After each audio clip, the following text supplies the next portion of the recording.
The meat we eat, how does it affect our health?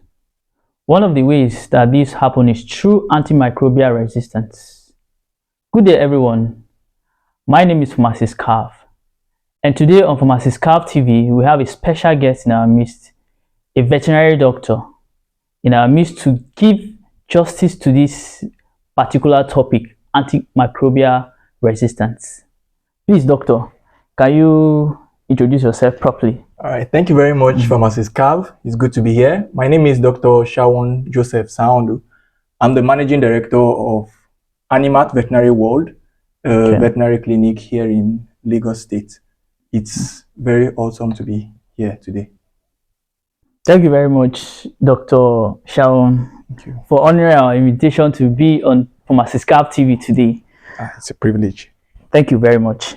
Okay, let's not waste much time. Let's dive straight into the topic of the day. Please, Dr. Shawon, can you enlighten us on what antimicrobial agents are, and if possible, give us some examples of these agents? Okay, as the name implies, antimicrobial agents, they are agents that are used to treat various microorganisms. Okay. In both animals and humans. They include antibiotics, antiviral, antifungal, antihelminthics, and so on and so forth. Okay, thank you very much for that enlightenment. I believe those of us who doesn't know what antimicrobial agents, at least from his definition, at least we can have some idea on what antimicrobial agents are. So, doctor, please, what is antimicrobial resistance? Okay, antimicrobial resistance is basically defined as that period whereby an agent develops resistance, or an antimicrobial agent becomes ineffective against the agent which is designed to tackle. For instance, an antibiotic, which is let's say an antibacterial drug, bacteria becomes resistant to an antibiotic. That will say that antimicrobial resistance have occurred at that point. Or maybe a fungi, for instance, becomes resistant to an antifungal agent. Okay.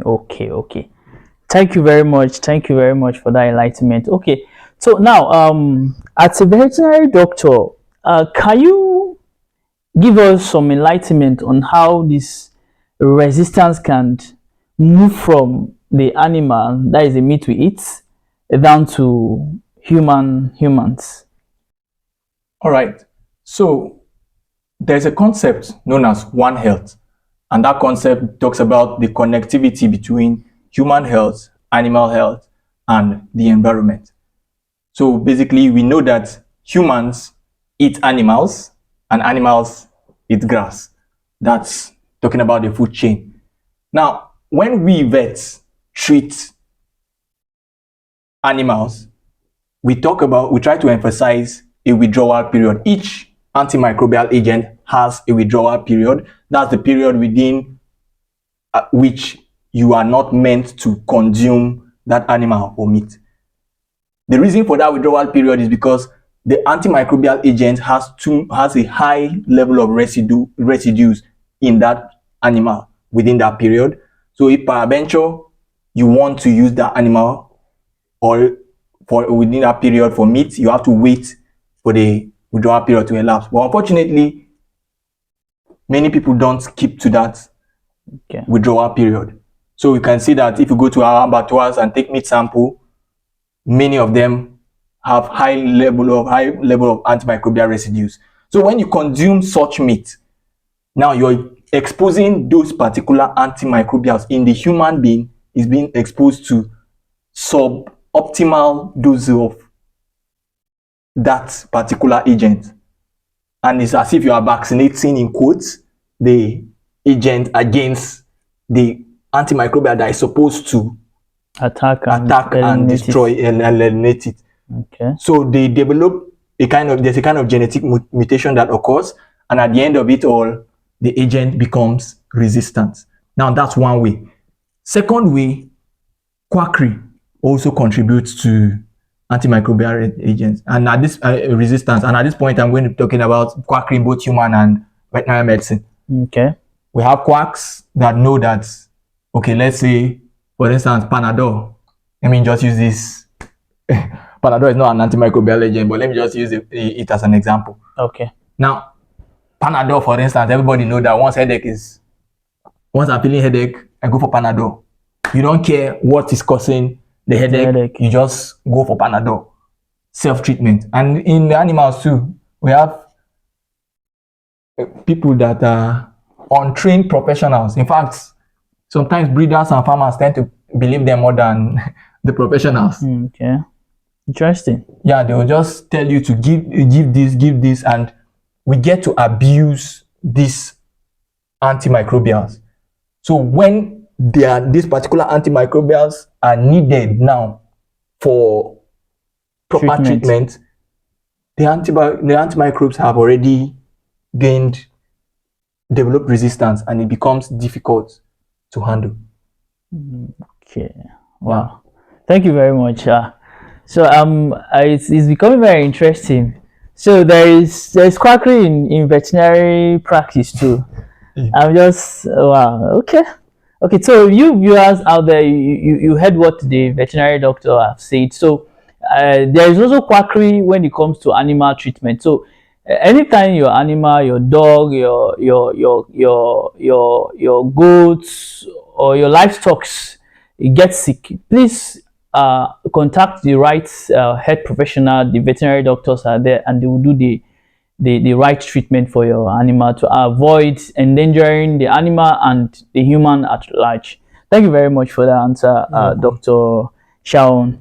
Okay, so please, what are the practices by these animal handlers, or the practices that encourages this cross antimicrobial resistance from the animal down to humans? Okay, let me just talk about, for instance, antihelminthic resistance that is becoming an issue and is gradually crossing into the human race. Okay. When we say deworm yourself, even in human beings. Okay. If you ask our audience here, an average audience, when last did you deworm yourself? Most people don't know. And even in our animals, once the animal is not sick, feel everything is okay. You feel everything is okay. So all these routine treatments that are recommended, they are very important. Okay. And repeated use of certain antibiotics. Okay. That's, I'll say, drug abuse now. Because you feel that the last time brother A had headache, he used antibiotic A. Then you assume that for every headache, that particular antibiotic is what will cure it. Yeah, so it might be a broad spectrum antibiotic that might help you for a while, but there will come a time whereby you need that particular agent to solve a particular problem. And unfortunately, that microbe must have developed resistance within that period because of sustained exposure to it. So that's usually the major cause of antimicrobial resistance. And sometimes suboptimal exposure. When untrained people administer drugs, they don't know the dosage and frequency they have to give. So there's a high tendency that you might either overdose or underdose. And underdosage, the danger is that you might not see the effect now. It might even give you therapeutic effect. But the problem is you're helping the agent to develop resistance over time. Okay. Wow. I'm being schooled by Dr. Shawon. So, if you ask Teso, Mimido, Emeka, Chinedu, when the last time you deworm yourself, you'll be like, I'm feeling very okay. But you can hear it from the